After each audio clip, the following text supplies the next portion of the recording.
নমস্কার। হ্যালো। তো তোমরা সবাই কেমন আছো বলো? আমি খুব ভালো আছি। তো কি গরমটা কমেছে তাই না বৃষ্টি হয়ে? আমার তো খুব ভালো লাগছে, কেননা দেখো যা গরম ছেড়েছিল, আজকে শিলাবৃষ্টি হয়েছে আমাদের এখানটায়। আজকে জানো তো অনেক শিল কুড়িয়েছি। আজকে শিল কুড়াতে কুড়াতে আমার ছোটবেলার কথা মনে পড়ে যাচ্ছিল। ছোটবেলায় শিলাবৃষ্টি হলে পারে শুধু শিল কুড়াতাম। তো আমাদের আজকে সেই ছোটবেলা ফিরে এসেছিল। আজকে আমিও অনেকগুলো শিল কুড়িয়েছি। খুব ভালো লাগে শিল কুড়াতে, আশা করি সবারই ভালো লাগে। কিন্তু ছোটবেলায় ছেলেবেলাকে কেউ বৃষ্টিতে ভিজতে দিতে চায় না, তাই শিল কুড়াতে পারে না। আর এখন তো আমার যেহেতু এক ছেলে এক মেয়ে আছে, তোমরা সবাই জানো, খুব একটা বড় না। আমি যদি বাইরে বেরোই শিল কুড়াতে, তো আমার পিছন পিছন ওরাও চলে যাবে, তাই আমরা আর বাইরে বেরোইনি। আমি আজকে ঘরের দরজার সামনে থেকে অনেক কটা শিল কুড়িয়েছি। আর কি করেছি জানো? হাসি লাগে খুব বলতে, কেননা এই যে আজকে যা যা করেছি, আমার ছেলেবেলার কথা মনে পড়ে গেছে। কারণ আমার তো বাড়ি কৃষ্ণনগরে, সবাই জানো আমার বাপের বাড়ি কৃষ্ণনগর। তো আমাদের বাড়ির পিছনে অনেক বড় আম বাগান আছে। এখন নেই, এখন সব কেটে ফেলেছে, এখন অল্প আছে। আর তখন অনেক বড় বড় বাগান ছিল। তো ঝড় হলেই শুধু টকে টকে থাকতাম, কখন বাগানে যাব। যেই দেখতাম মা বা বদ দিদি চোখের আড়াল হয়েছে, ও এক দৌড়ে আম বাগানে চলে যেতাম। চলে গিয়ে অনেক আম কুড়াতাম। একবার যেন সিমেন্টের বস্তার এক বস্তা আম কুড়িয়েছিলাম, কিন্তু আর আনতে পারছিলাম না। তো আমের পাশেই দাঁড়িয়ে দাঁড়িয়ে আম পাহারা দিচ্ছিলাম। তারপরে অনেক টাইম কেটে যাওয়ার পর আমার বদ্দি বলছে, কি ব্যাপার, বাসন্তী কোথায় গেল? বাসন্তী ও তো আম বাগানে, নিশ্চয়ই আম বাগানের দিকে দৌড়িয়েছে। এইবার আমার বদ্দিদি গেছে, গিয়ে দেখে আমি এক বস্তা আম কুড়িয়েছি, কিন্তু আম নিয়ে আসতে পারছি না, আমগুলো থুয়েও আসতে পারছি না, যদি আমার আম কেউ নিয়ে নেয়। তারপরে আমার বদ্দি আমার সাথে আমের কাছে দাঁড়িয়ে আছে, সেই আম নিতে আমাদের দুজনকে খুঁজতে আমার মেজদি গেছে। লাস্টে সেই 3 বোনে মিলে সে আমগুলো বাড়িতে নিয়ে আসলাম। তো আজকে সেই আম কুড়াতে কুড়াতে আমার সেই কথাগুলো খুব মনে পড়ে যাচ্ছিল।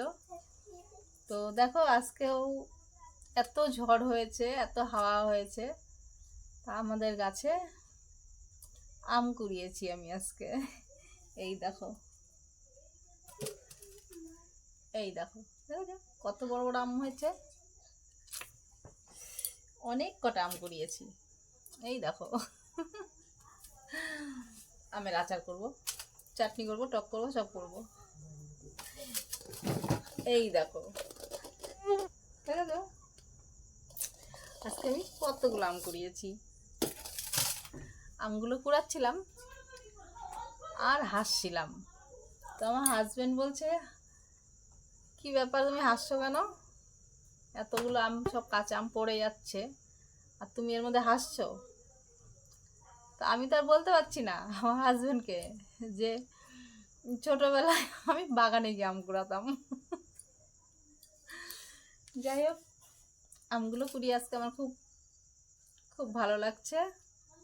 আমি সেই বাচ্চা বেলায় ফিরে চলে গেছিলাম।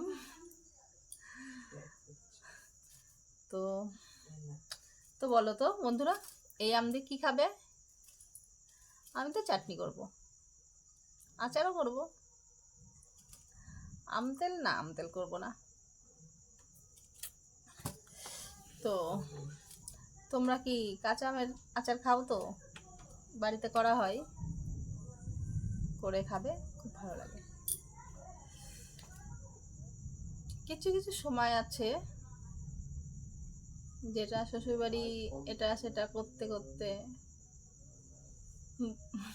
বাচ্চা বয়সে ফিরে যেতে হয়। তো আজকে আমার আম কুড়ানো, শিল কুড়ানো, এইগুলো আমাকে টেনে নিয়ে গেছিল বাচ্চাবেলায়।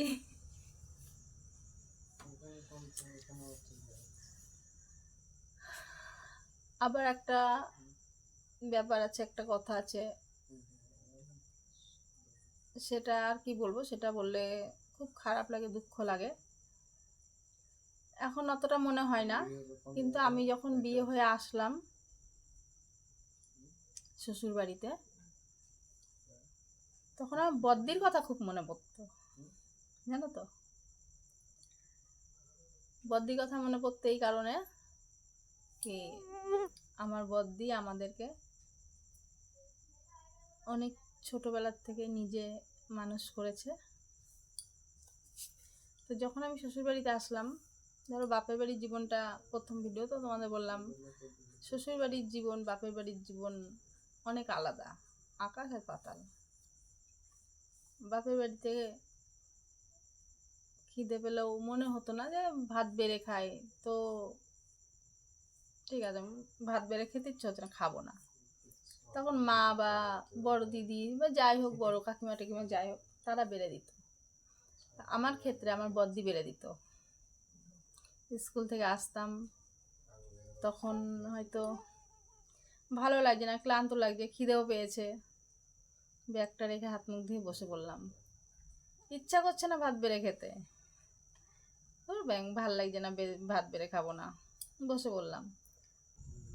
আমার খুব ইচ্ছা করে জানো তো, যে আমি বিয়ের আগে যেমন বান্ধবীদের সাথে এখানে যেতাম ওখানে যেতাম, সেটা করি, কিন্তু আর পারি না। কারণ তোমরা তো জানোই, বিয়ে হয়ে গেলে পরে ছেলেই হোক বা মেয়ে হোক, তাদের একটা সংসার হয়ে যায়। আর সংসার এমনই জিনিস, শালের মতো, সংসার নাই কিন্তু সংসার, তো শাল কোনোদিনও শেষ হয় না। তো সেই রকম ধরনেরই কিছু একটা।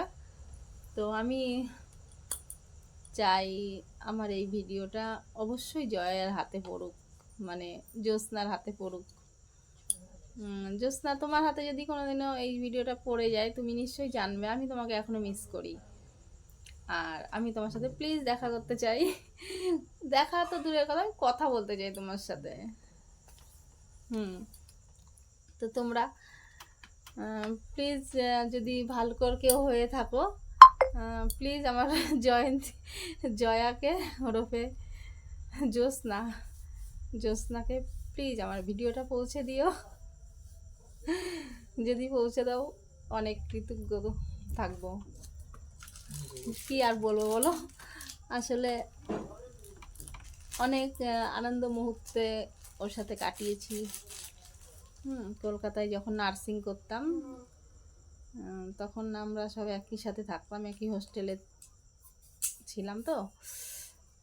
তো বিয়ের পরে সব আলাদা আলাদা হয়ে গেছি, অনেক বছর কেটেও গেছে। আমার যে কোথায় বিয়ে হয়েছে ও তো তা জানেও না, আমি এখন কি করছি না করছি সেটা ওর জানা নেই। আমার যেটুকু জানার ছিল আমি সেটুকু তোমাদের সাথে শেয়ার করে দিয়েছি। তো তোমরা প্লিজ, যদি ভালকো বটতলার কেউ হয়ে থাকো, দেখে থাকো আমার এই ভিডিওটা, প্লিজ যদি তোমার জানাশোনা থাকে বা জানো যে হ্যাঁ এই নামে এখানে কেউ আছে, তো প্লিজ এই ভিডিওটা তাকে দেখিও, তাহলে খুব খুশি হব। শুধু জ্যোৎস্না বলে নয়, আমার অনেকগুলো বান্ধবী আছে যে তাদের সবাইকে আমি খুব মিস করি। আর একটা আছে দেবগ্রামের পিঙ্কিও আমার খুব ভালো বন্ধু ছিল। তো আমরা সব একই সাথে নার্সিং করতাম, নার্সিং ট্রেনিং भी দিয়েছিলাম। তো বুঝতেই তো পারছো, এত বছর পরে জয়ার কথা বলে আমার খুব ভালো লাগছে। তো প্লিজ এটুকু হেল্প করো আমাকে। আর তোমরা যদি কেউ জয়াকে জেনে থাকো, প্লিজ আমাকে কমেন্ট করে জানিও। কি জানাবে তো? কি জানাবে না কেন? আরে জানিও, তোমাদেরও বেস্ট ফ্রেন্ড হয়ে যাব আমি। আচ্ছা ঠিক আছে, এখন বাই।